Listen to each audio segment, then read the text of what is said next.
確かかどうかはわかりません。ただ、記録として残します。シャカホラ森林事件。ケニア南東部、シャカホラ森林。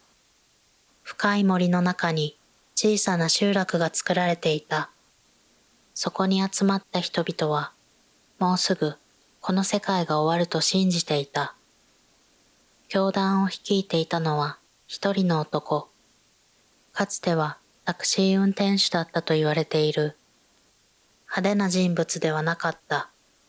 静かで親しみやすく、謙虚な人間として見られていたという。男は語った。この世界は腐っている。本当に救われる者だけが天国へ行ける。そして、餓死することでキリストに会える。そう信者たちへ説いていた。やがて人々は町を離れ始める。家を売り、財産を差し出し、家族ごと森へ向かった。信者の多くは子供を連れた家族だった。森の奥で共同体の生活が始まる。そこでは食べることをやめるよう求められていた。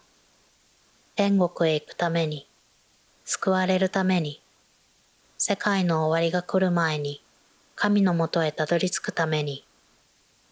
最初は少しずつだった。食事を減らす。祈る時間を増やす。そしてさらに食べなくなる。細くなっていく腕。痩せていく子供たち。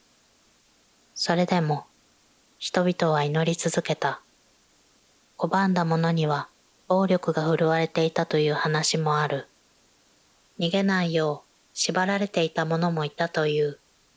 だが、最後まで残った人々の中には自分の意志でそこにいた者も多くいた。救われたいと願いながら。2023年4月、異変が発覚する。シャカホラ森林で集団墓地が見つかった。土の中から次々と遺体が発見されていく。その数は数百人規模に上った。子供もいた。家族もいた。森の中には静かな集落だけが残されていた。だが、さらに奇妙だったのは生存者たちの言葉だった。救助されてもなお、キリストに会いたい。そう繰り返す者がいたという。教祖を神の使いだと信じ続けていた者もいた。衰弱しながらも、死の直前まで。なぜ人々はそこまで信じたのか。恐怖だけではここまで人は従わない。脅されたからだけではない。そこには救われたいという願いがあった。苦しみから離れたい。終わらない不安から解放されたい。この世界ではないどこかへ行きたい。